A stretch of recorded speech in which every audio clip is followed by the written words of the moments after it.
वाढत चाललेला आहे। मला वाटतं की तुम्ही जर मागच्या काही दिवसात बघाल तर मराठी माणसाच्या बाबतीमध्ये अपमानास्पद काही गोष्टी आता घडायला लागलेल्या आहेत।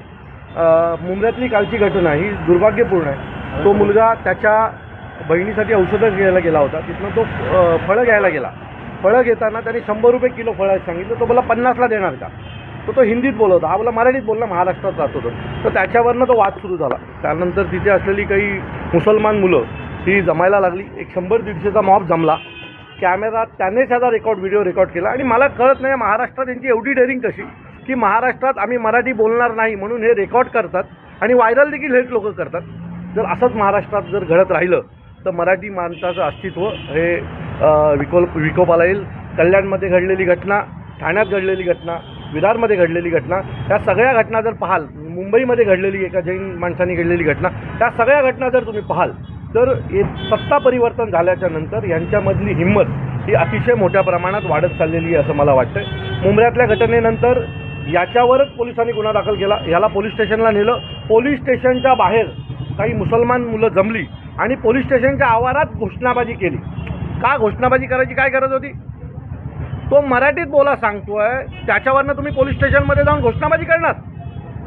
आणि त्याची घोषणाबाजी केली म्हणून या मुलाला आणि त्याच्या आईला 4-4 तास पोलीस स्टेशनला जर तुम्ही बसवून ठेवणार असाल तर मला असं वाटतं मग महाराष्ट्रात याच्या पुढे भाषिक वाद जर सुरू झाला तर कोणाला हे करायची गरज नाही आहे। ज्या पद्धतीने महाराष्ट्रात मागच्या काही दिवसापासून या गोष्टी घडतात, मराठी माणसांवर सतत हल्ले व्हायला लागलेले आहेत, हे वाढतील भविष्यात, कारण यांच्या हिमती वाढायला लागल्यात। यांना जर आत्ताच ठेचलं नाही तर मला वाटतं भविष्यात प्रत्येक मराठी माणसाला चौकात मारलं जाईल।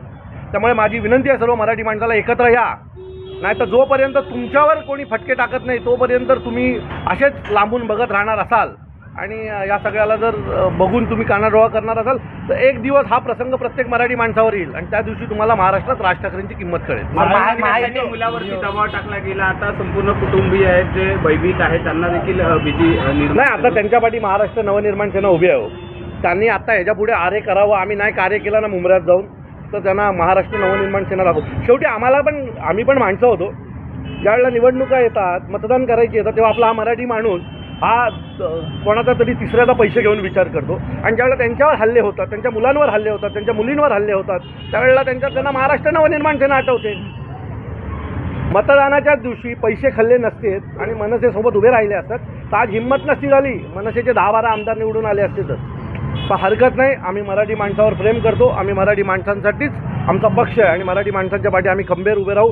सन्माननीय राजसाहेबांची जी शिकवण आहे, मराठी माणसावर जर कोणी हात उचलण्याचा प्रयत्न केला तर त्याला जागेवर तोडा, आम्ही त्यांना जागेवरच तोडू, हा आमचा शब्द आहे। सर, महायुतीच्याच काळामध्ये अभिजात दर्जा जो आहे तो मराठी भाषेला मिळालेला आहे, मात्र काय करायचं? चाटायचं आहे मराठी भाषा बोलण्यावरून त्याला कान पकडायला? माझं मत आहे ते चाटायचं आहे का आम्हाला? जर तुम्ही आम्हाला मराठी अभिजात भाषेचा दर्जा दिलात तर याच्या पुढे मराठीच्या विरोधात कोणी बोलत असेल तर कायदा करा की त्याच्यावर गुन्हा दाखल होईल। त्या दिवशी त्या अभिजात भाषेचा आम्हाला फायदा आहे। तुम्ही अभिजात भाषेचा दर्जा द्याल आणि दुसऱ्या बाजूला आमच्याच लोकांना माराल तर कसं चालेल?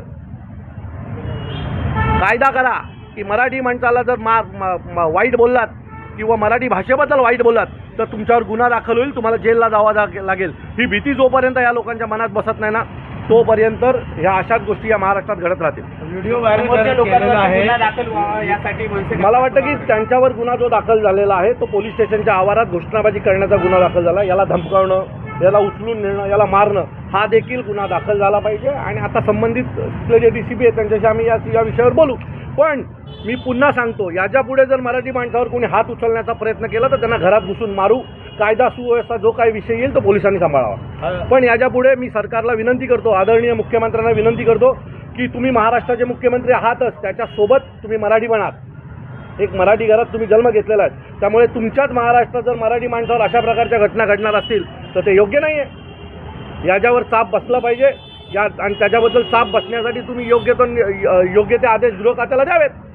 हा जो व्हिडिओ व्हायरल केला आहे एकंदरीत पाहायला गेलं तर मराठी माणसाला आणि राज ठाकरेला चॅलेंज म्हणून हा व्हिडिओ व्हायरल केला। हो, राज ठाकरेंना चॅलेंज द्यायची कोणाच्या बापाच्यात हिंमत नाही हो।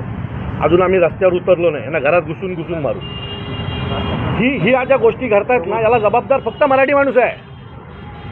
हा स्वतःला बुद्धिजीवी, खूप हुशार जो समजणारा मराठी माणूस आहे ना तोच याला जबाबदार आहे। ज्या दिवशी यांना ट्रेनमध्ये जाताना मारतील, ज्या दिवशी यांना चौकात मारतील, ज्या दिवशी यांना घरात मच्छी बनवली किंवा मटण बनवलं म्हणून मारतील ना, त्या दिवशी यांना कळेल. राज ठाकरेंना चॅलेंज करायची या महाराष्ट्रात कोणाची हिंमत आणि कोणी केली तर त्याला घरात घुसून मारल्याशिवाय आम्ही गप्प बसणार नाही. राज ठाकरेंशी याबाबत काही आता त्याला मनसेची सुरक्षा मिळालेली आहे. पोलिसांची काय मी तुम्हाला सांगतो, याला मनसेची सुरक्षा मिळाली. कॅमेऱ्यात कोण कोण आहेत आम्ही पाहिलेले आहेत. याला हात लागला तर त्यांना पण हात लागणार. ते काय मुंबईच्या बाहेर पडणार नाहीत का? ज्या दिवशी भेटतील आमच्या रेडियसमध्ये त्या दिवशी त्यांना ते आमच्याच पद्धतीने उत्तर दिलं जाईल. राज ठाकरेंशी या संदर्भात काही चर्चा झाली नाही, साहेबांची अजून याबद्दल काही चर्चा झालेली नाही आहे. पण मला खात्री आहे की जी आमची भूमिका आहे ती सन्माननीय राजसाहेबांची भूमिका असेल. स्थानिक पोलीस ठिकाणी पत्र व्यवहार करणार का? आम्ही पोलीस स्टेशनला जाऊन भेट देणार आहोत.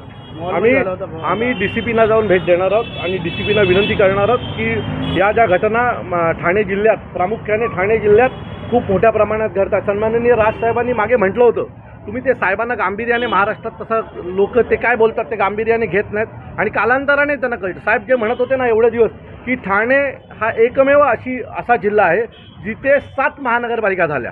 ही लोकं आलेली कोण आहेत? ही 30 लोकं आहेत जी बाहेरनं आली आहेत आणि 30 लोकं आहेत जी आता दाद दाखवत आहेत आपल्याला. ही 30 माणसं आहेत सगळी जी बाहेरून आलेली आहेत, ज्यांनी या 7 महानगरपालिका केल्या आणि आता तेच आम्हाला दाद दाखवत आहेत आणि आपला मराठी माणूस त्यांच्याकडे बघतोय डोळे उघडे करून, कैसे हो भैया बोलत.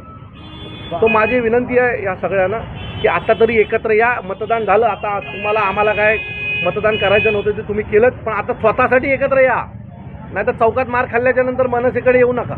बांगलादेशची वाढत आहे त्यावरती पोलीस आता ॲक्शन मोडमध्ये आहे. मला असं वाटतं की आजचा विषय हा आमच्या मराठी माणसांवर झालेल्या हल्ल्याचा आहे, सतत होत चाललेल्या हल्ल्याचा आहे. सो याच्या बाबतीत आज बोलणं गरजेचं आहे. पुढचा विषय आमचे पक्षाचे नेते मांडतील. ओके.